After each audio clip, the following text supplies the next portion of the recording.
Hello दोस्तों, स्वागत है आपका हमारे चैनल पर। आज आप सुन रहे हैं मुंशी प्रेमचंद की लिखी कहानी जंजाल। दोस्तों, कहानी में आगे बढ़ने से पहले मेरा आपसे निवेदन है कि प्लीज़ चैनल को सब्सक्राइब कर लें और वीडियो को लाइक करें। हमें आपकी सहायता की बहुत ज़रूरत है। शुक्रिया दोस्तों। तो आइए शुरू करते हैं मुंशी प्रेमचंद की लिखी कहानी जंजाल। दबाने से इच्छाएं समाप्त हो जाती हैं, हमें इसमें संदेह है। संभव है कुछ मामलों में ऐसा होता हो, लेकिन प्रायः सहनशीलता बंद हवा की तरह आंधी की पूर्व पीठिका हुआ करती है। पार्वती को अपने पति के साथ रहते हुए 5 साल से ज़्यादा हो गए, लेकिन उसने कभी कोई फरमाइश नहीं की। यदि वो कभी दबी ज़बान से या परोक्ष रूप से किसी गहने या कपड़े की चर्चा करती तो सुरेंद्र नाथ अत्यंत बेबसी के साथ कहते, मेरी आमदनी और ख़र्च का हिसाब तुम्हारे हाथ में है। यदि इसमें कोई गुंजाइश दिखाई दे तो जो चाहे चीज़ें बनवा लो। इससे अधिक प्रसन्नता की बात मेरे लिए क्या होगी कि तुम्हें गहनों में सजी देखूं।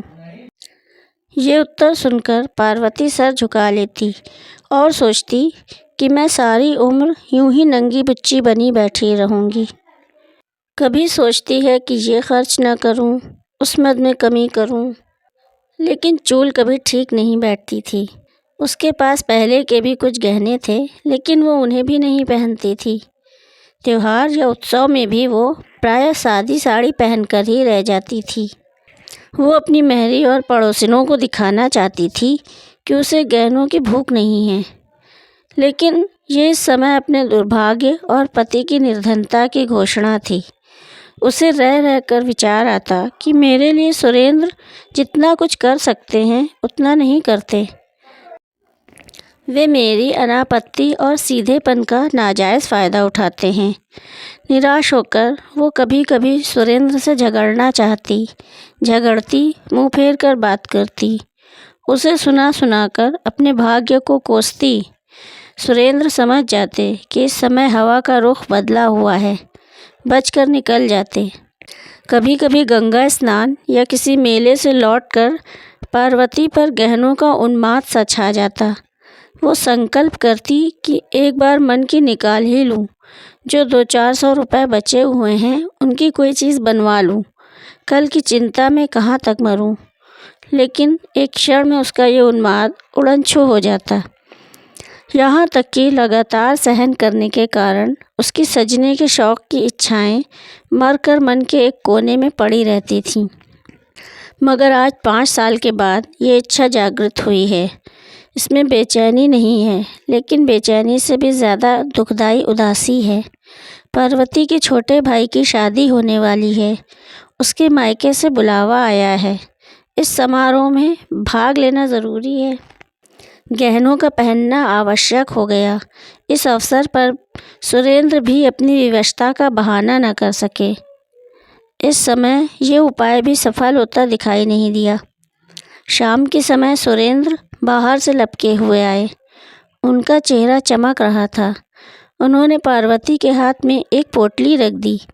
पार्वती ने खोलकर देखा तो पोटली में एक जड़ाऊ कंगन, एक चंद्रहार और झुमके दिखाई दिए। पार्वती कुछ सहम सी गई। उसे सपने में भी उम्मीद नहीं थी कि सुरेंद्र उसके लिए इतनी और ऐसी कीमती चीज़ें लाएंगे। खुशी के बदले एक व्याकुलता, एक भय का अनुभव हुआ। वो डरते डरते बोली, ये कितने के हैं? सुरेंद्र, पसंद तो है ना? पार्वती, पहले दाम तो बताओ। सुरेंद्र, 400। पार्वती, सच? सुरेंद्र, मेरे पास और रुपए कहाँ थे? पार्वती, उधार तो नहीं लेने पड़े? सुरेंद्र, नहीं, उधार क्या लेना। पार्वती, तब पसंद है। सुरेंद्र ने वास्तविकता छिपानी चाहिए थी, लेकिन अपनी विशाल हृदयता का बखान किए बिना न रह सके। सोचा कि इन्हें क्या पता चलेगा कि इनके लिए इस समय कितने बोझ के नीचे दबा जा रहा हूँ। बोले, सच सच कह दूँ, 1200 लगे। पार्वती ने पति को तिरस्कार की दृष्टि से देखते हुए कहा, तो इतनी चीज़ें लाने की क्या ज़रूरत थी? दानवीर जैसी लापरवाही के साथ सुरेंद्र बोले। एक मुद्दत के बाद जब जेवर बनवाने लगा तो कंजूसी करने बैठता। शर्म भी तो कोई चीज़ है। पार्वती ने पति की ओर कृतज्ञता की दृष्टि से देखा। उसमें कुछ प्यार की झलक थी, कुछ शिकायत की, कुछ गर्व की, कुछ परेशानी की। उसने और अधिक प्रश्न न किए कि कहीं कोई ऐसी बात कानों में न पड़ जाए जिससे इन गहनों को वापस कर देना ही ज़रूरी हो जाए। जिस व्यक्ति के हलक में प्यास से कांटे पड़े हुए हों, वो ये नहीं पूछता कि बर्तन कैसा है और पानी किसने भरा है। एक हफ्ते तक पार्वती एक दूसरी ही दुनिया में रही। उसके अंदाज में एक शान, बातों में अभिमान और चेहरे से अमीरी झलकती थी। कितने ही ऐसे काम जिन्हें वो पहले निसंकोच कर लिया करती थी, अब उसे दूभर लगने लगे। यहाँ तक कि अपनी नन्ही बच्ची तारा को गोद में लेते हुए भी उसे अपने कपड़े मैले होने की आशंका होने लगती। लेकिन वो स्वयं अपने व्यवहार में आए इस परिवर्तन से अनजान थी। 7वें दिन उसका भाई आया और पार्वती मायके चली। उसने सुरेंद्र से हर तीसरे दिन पत्र भेजने का आश्वासन लिया। उनके सामने खड़ी घंटों रोती रही। ऐसा मालूम होता था कि बिछुड़ने के दुख से उसका कलेजा फटा जा रहा है। लेकिन घर से निकलते ही दिखावे की इच्छा उसके मन पर छा गई। वो गाड़ी के एक ज़नाने डिब्बे में आकर बैठी, जिसमें अधिकांश महिलाएं निम्न वर्ग की थीं। उन्होंने पार्वती को आतंकित दृष्टि से देखा और इधर उधर सिमट गईं। पार्वती खिड़की के सामने जाकर ऐसे बैठी मानो इतनी आवभगत उसका जन्मसिद्ध अधिकार हो। उसे गाड़ी में भले ख़ानदान की केवल एक ही महिला दिखाई दी। उसका चेहरा गंभीर था। वो एक साफ साड़ी पहने हुए थी, पैरों में स्लीपर थे, हाथों में चूड़ियाँ, लेकिन शरीर पर गहने के नाम पर एक तार तक न था। वो निम्न वर्ग की कई महिलाओं के बीच हाथ पांव सिकोड़े बैठी थी। मन ही मन पार्वती ने कहा, निस्संदेह सुंदर महिला है, लेकिन सम्मान कहाँ? कोई बात भी तो नहीं पूछता। एक कोने में दबी बैठी है। शरीर पर 4 गहने होते तो यही सब ओछी महिलाएं इसका सम्मान करती। नीचे फर्श पर पार्वती के निकट ही एक गरीब महिला बैठी हुई थी। उसकी गोद में एक बच्चा था जो रह रहकर इतने ज़ोर से खांसता और चीख मारता कि पार्वती मन ही मन झुंझला कर रह जाती। जब उससे रहा न गया तो उसने उस महिला से कहा, तुम दूसरी पटरी पर जा बैठो। इस लड़के के खांसने से मुझे नींद नहीं आ रही है। गरीब महिला ने पार्वती की ओर आश्चर्य से देखा और धीरे से सरक गई। रात आधी से अधिक बीत गई थी। खिड़कियों से ठंडी हवा आ रही थी। गरीब महिला ने खिड़कियां बंद करनी चाहीं तो पार्वती ने आदेशात्मक स्वर में कहा, नहीं, रहने दो, मुझे गर्मी लग रही है। धीरे धीरे बच्चे की खांसी बढ़ने लगी। कुछ देर तक तो वो चिल्लाता रहा, फिर उसका गला पड़ गया। उसने दूध पीना छोड़ दिया। सामने बैठी सीधी सादी महिला कुछ देर तक तो बच्चे को देखती रही, फिर उसने उस गरीब महिला के पास आकर बच्चे को गोद में ले लिया। बच्चे की हालत ख़राब थी। सीने पर बलगम जमा हुआ था। लगता था कि निमोनिया की शुरुआत है। उसने फ़ौरन अपना बक्स खोलकर उसमें से एक दवा निकाली और हवा से बचाकर बच्चे के सीने पर हल्के हाथ से मलने लगी। फिर दूसरी शीशी से एक चम्मच दवा निकालकर बच्चे को पिलाई। गाड़ी की सब महिलाएं आकर बच्चे के निकट खड़ी हो गईं। निरंतर 1 घंटा तेल मालिश करने के बाद उस भली महिला ने अपने बक्से से एक फलालैन का टुकड़ा निकालकर बच्चे के सीने पर बांध दिया। बच्चा सो गया। वो रात के 3 बजे तक बच्चे को गोद में लिए 1-1 घंटे पर दवा पिलाती रही। बच्चे ने दूध पीना शुरू किया। उसके गले की घरघराहट रुक गई और वो मौत के फंदे से निकल आया। बच्चे की माँ अपनी उपकारिणी के पांवों पर गिर पड़ी और रो रो कर उसे धन्यवाद देने लगी। इलाहाबाद में पार्वती और वो सीधी सादी महिला दोनों उतरीं। पार्वती का भाई आकर कुलियों को पुकारने लगा। जब कोई कुली ना आया तो पार्वती को ही अपने संदूक, बिस्तर आदि उतार कर भाई को देने पड़े। उसकी रेशमी जैकेट चिरक गई। उधर उस गंभीर सीधी सादी महिला ने जैसे ही अपना बिस्तर उठाया तो लपक कर एक महिला ने उसके हाथों से बिस्तर ले लिया, दूसरी ने उसका संदूक उतार लिया, तीसरी ने उसका दवाओं का बक्स उठाया और कई महिलाएं उसे धर्मशाला तक पहुंचाने आईं। बीमार बच्चे की माँ बार बार उसके आगे हाथ जोड़ती और पैरों पर गिरती। दूसरी महिलाएं भी उससे गले मिली। ऐसा लगता था मानो वे अपने किसी आत्मीय से बिछुड़ रही हों। लेकिन किसी ने पार्वती की बात भी न पूछी। उसके जाने से सब महिलाओं को सच्ची खुशी हुई, मानो सिर से एक बला ही टल गई।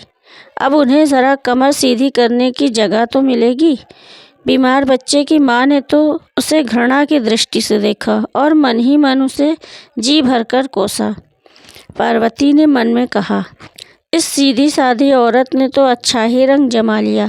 सभी महिलाएं अनुचरी बन गईं, मानो कोई मंत्र ही फूंक दिया हो। गंवारों के बीच तो ऐसा हो सकता है, परंतु किसी भले घर में कौन इसे घास डालेगा। पार्वती का मायका शहर से सटी एक ऐसी बस्ती में था जिसे न शहर कह सकते थे न देहात। वहाँ शहर की तो एक भी सुविधा न थी, मगर देहात के सभी कष्ट मौजूद थे। न शहर की सड़कें, लालटेनें, नालियाँ थीं, न देहात का विस्तार, हरियाली और हवा। वहाँ का दूध शहर वाले पीते थे, सब्ज़ी शहर वाले खाते थे, लकड़ी शहर वाले जलाते थे। वहाँ के मज़दूर काम करने शहर में जाते थे। खाने पीने की चीज़ें वहाँ शहर से आकर ही बिकती थीं। पार्वती के पिता के पास कुछ ज़मीन थी, लेकिन वे मज़दूरों की कमी के कारण खेती न कर सकते थे। उसके दोनों भाई अंग्रेज़ी पढ़ते और वकालत का सपना देखते थे। भोले भाले से चालाक बनने की धुन सवार थी। बेटी का ठाट बाट देखकर पार्वती की माँ फूली न समाई। उसकी दुनिया इन्हीं गिने गिने मकानों और उनके निवासियों तक सीमित थी। वहाँ के गहने, कपड़े, शादी ब्याह, झगड़े टंटे उसके अस्तित्व की धुरी थे। वो उनमें ही बसती थी और उन्हीं का सपना देखती थी। मोहल्ले में किसी के घर बच्चा पैदा होना उसके लिए पनामा नहर के उद्घाटन से भी बड़ी घटना थी, और किसी घर में एक नए कंठे का बनना दहली के निर्माण से कहीं अधिक शानदार। पार्वती को देखकर बाग बाग हो गई। उसे साथ लेकर पड़ोसिनों के घर गई। जो भी उसके कंगन और चंद्रहार को देखता लोटपोट हो जाता। माँ सामने वाले की सामर्थ्य के अनुसार उन गहनों का मूल्य बढ़ाती रहती थी। 2-3 दिन पूरे महल्ले में उन गहनों की नुमाइश हुई। पार्वती का सिक्का जम गया, उसका रौब बैठ गया। पार्वती की चाल ढाल से एक शान टपकती थी। वो खाना खाने बैठती तो नाक सिकोड़ लेती, घी बेस्वाद है, पानी पीती तो मुंह बनाकर, ठंडा नहीं है। माँ सबको सुना सुना कर कहती, भला इनसे पूछो घर का सत सुख यहाँ कहाँ मिलेगा। वहाँ अपने मन का खाती थी, अपने मन का पहनती थी। यहाँ गृहस्थी में तो मोटा महीन सब मिलेगा, मगर बेचारी में ज़रा भी ऐंठ नहीं है। वही पुराना स्वभाव है, वही अल्हड़पन। पार्वती की बिटिया तारा पूरे महल्ले की गुड़िया बनी हुई थी। सभी छोटे बड़े उसे गोद में उठाते और प्यार से चूमते। कोई कहता, बेटी ये हंसली हमको दे दो, तो तारा तोतली बोली में कहती, हमारी है। कोई पूछता, बेटी ये कड़े किसने बनवाए हैं? तारा कहती, मेरे बाबूजी ने। शादी का दिन निकट आ गया। रस्म रिवाज होने लगे। महल्ले की सब औरतें बन संवर कर आने लगीं, लेकिन पार्वती उन सब की रानी लगती थी। सभी औरतों की दृष्टि उसके कंगन, चंद्रहार और झुमकों पर ही टिकी रहती। ये सब उससे दबती, उसका लिहाज करती, उसकी हाँ में हाँ मिलाती। पार्वती को ये सम्मान केवल अपने गहनों के बल पर ही मिल रहा था। बारात चलने के दिन न्योते में सुरेंद्रनाथ भी आए। जब वे शाम के समय घर में गए तो मुस्कुराकर पार्वती ने कहा, आज जी चाहता है तुम्हारी पान फूल से पूजा करूं। मुस्कुराकर सुरेंद्र ने कहा, बना रही हो? पार्वती, नहीं, सच कहती हूँ। इस समय मन यही चाहता है। तुम्हारे इन गहनों ने मेरा बोलबाला कर दिया। सारे मोहल्ले में धाक जम गई, सबके सब पानी भरती हैं। ये ना होते तो झूठे भी कोई बात ना पूछता। अपनी जमा अपने घर में है, लेकिन नेकनामी मुफ्त। ऐसा सौदा और क्या होगा?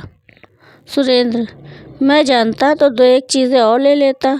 पार्वती, ओह, तब तो सारे मोहल्ले में मैं होती। औरत की इज्जत गहने कपड़े से होती है, नहीं तो अपने माँ बाप भी आँख से गिरा देते हैं। सुरेंद्र पछताए कि और गहने क्यों ना खरीद लिए, भले ही 200-400 और उधार हो जाते, इसकी लालसा तो मिटती। पार्वती को मायके में रहते 2 महीने हो गए। सुरेंद्र को दफ्तर से छुट्टी ना मिली कि आकर ले जाते। शादी का सब काम पूरा हुआ, मेहमान विदा हो गए, सन्नाटा छा गया। धीरे धीरे पड़ोसियों का आना जाना भी बंद हुआ। पार्वती के गहनों के 4 दिन के साम्राज्य का अंत हो गया। वही गहने थे, वही कपड़े, मगर अब उन्हें देखने में क्या आनंद आता। अब पूरे पूरे दिन पार्वती अकेली बैठी रहती। कभी कोई औरत मिलने भी आ जाती तो बस 2-4 बातें करके अपनी राह लेती। किसी को भी अपने घर के कामकाज से फुर्सत न थी। ये अकेलापन पार्वती को बहुत अखरता। मायके से उसका मन उचाट हो गया। उसे पता चल गया कि नित्य नए गहने बनते रहने से ही उसकी बात बनी रह सकती है। पुराने तमाशे को कोई मुफ्त में भी नहीं देखता। कोढ़ में खाज ये हुई कि और भी कई घरों में उसके जैसे गहने बनने लगे। यहाँ तक कि एक मनचले शौकीन बनिए ने, जिसे नमक के काम में बड़ा भारी लाभ हुआ था, कलकत्ते के बने हुए कंगन और हार मंगवाए, जिन्होंने पार्वती का रंग फीका कर दिया। रही सही बात भी जाती रही। रेत की दीवार भरभरा कर ढह गिरी। एक दिन पार्वती अकेली बैठी सुरेंद्र को पत्र लिख रही थी कि अब यहाँ ज़रा सा भी मन नहीं लगता। 2 दिन की छुट्टी मिले तो मुझे ले जाओ। इतने में उसकी बचपन की सहेली बागेश्वरी उससे मिलने आई। वो पार्वती के साथ खेली हुई थी। उसका ब्याह एक गरीब ख़ानदान में हुआ था, लेकिन उसके पति ने रंगून जाकर खूब पैसा कमाया और 4-5 साल के बाद लौटा तो पत्नी के लिए एक मोतियों का हार लेता आया। बागेश्वरी आज ही मायके आई थी। पार्वती ने उसका मोतियों का हार देखा तो आंखें खुल गईं। 2000 से कम का नहीं होगा। पार्वती ने उसकी प्रशंसा तो की, लेकिन उसका दिल बैठा जाता था, जैसे कोई ईर्ष्यालु कवि अपने नौसिखिए प्रतिद्वंदी की कला की प्रशंसा करने में कंजूसी करे। ये रोग पार्वती की आत्मा में घुन की तरह लग गया। उसने दूसरों के घर आना जाना छोड़ दिया। मन मारे अपने घर में ही बैठी रहती। उसे ऐसा लगता था कि अब औरतें, यहाँ तक कि उसकी माँ भी, उसे तिरस्कार की दृष्टि से देख रही हैं। पहले गहनों की चर्चा में उसे एक विशेष आनंद मिलता था। अब वो भूलकर भी गहनों की चर्चा नहीं करती, मानो अब उसे इस संबंध में मुँह खोलने का भी मन न हो। आखिरकार एक दिन उसने अपने सब गहने उतारकर बक्से में रख दिए और ठान लिया कि इन्हें खोलूँगी नहीं। उसे इन गहनों के ख़रीदने पर पछतावा होने लगा। दिखावे की चाह में ज़िंदगी के सुख चैन में बेकार खलल पड़ गया। वह बिना गहनों के ही अच्छी थी कि ये मुफ्त की उलझन तो नहीं थी। घर के रुपए गंवाकर ये सिरदर्द ख़रीदना बड़ा महंगा सौदा है। तीज के दिन पार्वती की माँ ने कहा, बेटी, आज मोहल्ले की सब औरतें स्नान करने जा रही हैं, तुम भी चलोगी? पार्वती ने उपेक्षा से कहा, नहीं, मैं नहीं जाऊंगी। माँ, चलती क्यों नहीं? बरस बरस का त्यौहार है, सब अपने मन में क्या कहेंगी? पार्वती, जो चाहे कहें, मैं तो जाऊंगी नहीं। क्वार के दिन थे। सुरेंद्र को अभी तक छुट्टी नहीं मिली थी। पार्वती ने जल भुनकर उन्हें कई चिट्ठियाँ लिखी थीं, पर इधर 2 हफ्ते से पत्र लिखना बंद कर दिया था। उसे अपनी ज़िंदगी बोझ लगती थी। मोहल्ले में बुखार और चेचक का प्रकोप था। कोई किसी के घर आता जाता न था। नाश्ते के बदले घरों में काढ़ा पकता था। अस्पताल में मेला सा लगा रहता था। वैद्य और हकीम पत्थर के देवता बने हुए थे। एक दिन पार्वती की माँ ने कहा, बेटी, आज शीतला देवी आ रही है, चलो उनसे मिल आएं। पार्वती, शीतला देवी कौन है? माँ, ये तो नहीं जानती, मगर कभी कभी यहाँ आया करती हैं। औरत क्या हैं, देवी ही हैं। पार्वती, क्या करती हैं? माँ, यहाँ तो जब आती हैं बीमारों की दवा दारू करती हैं और किसी से एक पैसा भी नहीं लेती। पार्वती, तो घर की मालदार होंगी। माँ, नहीं, सुनती हूँ कि सिलाई कढ़ाई करके गुजर बसर करती हैं। ब्याह के बाद ही पति हैजे से मर गया, उसका मुंह तक नहीं देखा, तब से इसी भांति काम कर रही हैं।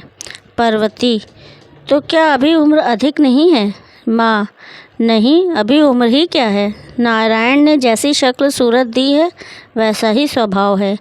किसी महल में होती तो महल जगमगा उठता, ऐसी हंसमुख, ऐसी मिलनसार के पास से हटने का मन नहीं होता।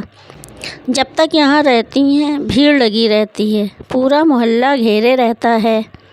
इतने में मेहरी ने आकर कहा, बहू जी, शीतला देवी आई हैं और पाठशाला में बैठी हुई लड़कियों से कुछ पूछ रही हैं। कई लड़कियों को तो इनाम भी दिए हैं। मैं भी जाती हूँ, ज़रा दर्शन कराऊँ। माँ ने कहा, अरे तू पानी तो भर दे, न जाने कब तक लौटेगी। मेहरी, अभी लौटी आती हूँ, कहीं ऐसा ना हो कि चली जाएं। मेहरी के जाने के 1 घंटे बाद पार्वती की वही मोतियों के हार वाली सहेली आकर बोली, चलो बहन, शीतला देवी से मिलाएं, मोहल्ले की सभी औरतें जा रही हैं। पार्वती को भी उत्कंठा हुई। तारा को एक अच्छी सी फ्रॉक पहना दी, परंतु स्वयं वही सादी सी साड़ी पहने हुए शीतला से मिलने चली, गहने नहीं पहने। जब दोनों सहेलियां पाठशाला में पहुंची तो औरतों और बच्चों की भीड़ जमा थी। शीतला देवी ज़मीन पर बैठी हुई बच्चों को देख रही थी और बक्स से निकाल निकाल कर दवा देती जाती थी। मानो पेड़ों की छाँव में एक उजला कुंड था, वैसा ही मौन, गंभीर, शांतिमय और सुंदर। शीतला की आँखों से एक चित्ताकर्षक पवित्रता झलक रही थी। पार्वती ने उसे पहचान लिया। ये वही सीधी सादी महिला थी जिसे उसने गाड़ी में देखा था। पार्वती ने देखा कि इस औरत के सामने मैं कैसी निकृष्ट हूँ, और कुछ मैं ही नहीं, मोहल्ले की वे सभी औरतें जो गहनों से गोंदनी की भांति सजी हुई हैं और इस औरत के सामने सेविकाओं की भांति खड़ी हैं। यदि ये सभी अपने को सोने से मढ़वा लें तो भी क्या इनका ऐसा सम्मान हो सकता है? इससे बात करके कौन निहाल नहीं हो जाता, और जो बीमार हैं वे तो मानो बिना दाम के ही गुलाम हैं। सचमुच इसी का नाम सम्मान है। ये क्या कि 4 औरतें आवें और आंखें मटका मटका कर हमारे गहनों का बखान करने लगें, मानो हमारा शरीर नहीं बल्कि गहनों की नुमाइश का मैदान ही हो। आज से 1 महीना पहले शायद इस प्रकार के विचार पार्वती के मन में न उभरते, लेकिन आजकल गहनों से उसका मन फिरा हुआ था। सामान्य रूप से दार्शनिक विचारों के मूल में निराशा और उदासी ही होती है। पार्वती चित्रलिखित सी खड़ी शीतला देवी का तौर तरीका, बात करने का ढंग और आत्मीयतापूर्ण व्यवहार ध्यान से देखती रही।